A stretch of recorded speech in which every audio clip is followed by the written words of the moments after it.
Alors, on a vu dans la vidéo précédente comment afficher nos différents clients et on a vu un petit peu aussi les bases de Laravel. Donc là, c'est vraiment des choses relativement simples à mettre en place et au fur et à mesure que j'enregistre les vidéos, je vais essayer de voir des choses de plus en plus précises, de plus en plus complexes aussi. Donc là, on va juste voir comment mettre en place un formulaire pour ajouter manuellement nos clients. Alors, pour ce faire, on va avoir besoin d'un formulaire ici. Donc, je vais me rendre sur ma page, Resources, Views, Clients, index.blade.php. Je vais faire une séparation HR et je vais créer un formulaire. Voilà, donc une balise forme. Alors, au niveau de l'action, on va tout simplement rappeler la même page sur laquelle on est, mais avec une méthode différente, une méthode post. On va avoir besoin également de créer, bon, je vais suivre la nomenclature du Twitter Bootstrap. Donc c'est un form group, donc c'est une div pour avoir un style un petit peu plus sympa. Et un input de type form control. Voilà. Et ici, je vais rajouter un name qui sera, je vais marquer pseudo, par exemple. Je vais aussi rajouter du coup un bouton de type submit. Et je lui rajoute la classe btn, btn-primary. Et on va mettre un petit texte qui sera créer le client. Ou ajouter le client plutôt. Donc mon formulaire est bien mis en place. On stipule l'action, donc c'est-à-dire l'URL à atteindre pour envoyer les données. Et on va utiliser la méthode post. Donc on va voir ce que ça donne. Voilà, mon formulaire apparaît avec le style du Twitter Bootstrap. Alors maintenant, une chose importante, Laravel vient avec son lot de sécurité ou de helper, d'outils contre les éventuelles failles web. Donc, et il y en a une en particulier qui s'appelle la faille CSRF et il va falloir déployer un token avec @CSRF, ce qui va nous permettre de créer un champ caché. D'accord. Et cela nous permettra de nous prévenir contre cette faille d'authentification web. D'accord. Donc si vous ne savez pas ce que c'est la faille CSRF, tout simplement, ça permet de vérifier si la personne que vous dites être et l'action que vous souhaitez mener est tout à fait légitime. Parce que si vous ne mettez pas, si vous ne vous protégez pas contre cette faille, d'autres utilisateurs peuvent vous amener, même si vous êtes administrateur ou autre, à faire des actions à votre insu.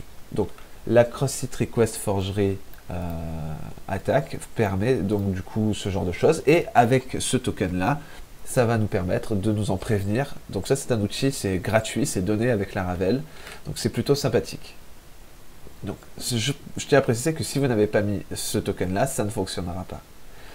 Alors maintenant ce qu'il va nous falloir faire, on sait qu'on va envoyer ici une ressource sur cette URL là en méthode post. On a besoin de l'indiquer à notre fichier de routing. Ce qu'on va faire, c'est dire une route qui sera traitée en post, qui sera donc client, ça ne changera pas. Et on va la traiter avec le client de ce contrôleur. Et cette fois-ci, on appellera une méthode différente, on appellera la méthode store. Je vais dans app, http controllers, client de ce contrôleur, et je vais créer cette fameuse méthode store. Alors maintenant, il va falloir récupérer cette ressource quand je vais l'envoyer depuis mon formulaire. Donc, si on fait bien attention, ici on a créé un name pseudo, donc je vais pouvoir utiliser la request HTTP et lui passer en argument pseudo. Et ça va nous renvoyer le nom de notre client. Donc je vais l'enregistrer dans une variable pseudo. Et pour voir un petit peu de quoi il en retourne, je vais faire un dd de pseudo, histoire d'afficher si tout se passe bien. Je réactualise. Si je fais un coup de CTRL-U, je vais pouvoir afficher ici mon formulaire et on voit dans le code source que effectivement il a généré la clé, d'accord, le token CSRF dans un champ caché avec une certaine valeur. Donc ici je vais marquer Jean et je vais cliquer sur ajouter le client. Et effectivement, on voit que le DD nous affiche la ressource qu'on a envoyée. Donc maintenant, notre objectif c'est de récupérer cette ressource. On l'a déjà stocké dans une variable et on va maintenant l'enregistrer en base de données. Donc maintenant, je vais créer un nouveau client, donc nouveau new client, d'accord. Alors, je peux utiliser uniquement client comme ça puisque le use app client est en haut. Donc il ne s'en mêlera pas les pinceaux au niveau du namespace. Il sait de quoi... il sait que client c'est notre modèle app client. On va dire que client name est égal à pseudo.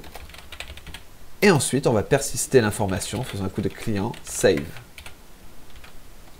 Et enfin, on veut retourner sur notre page précédente, donc la page slash client mais en get cette fois-ci. Donc on va faire un return back. Et rien qu'avec ces petites lignes-là, on a pu récupérer une ressource et ensuite on l'a stockée en base de données.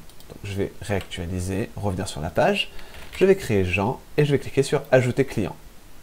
Et on voit que Jean a été enregistré en base de données et puis ensuite on est revenu sur notre page et on a effectivement notre nouvelle liste mise à jour.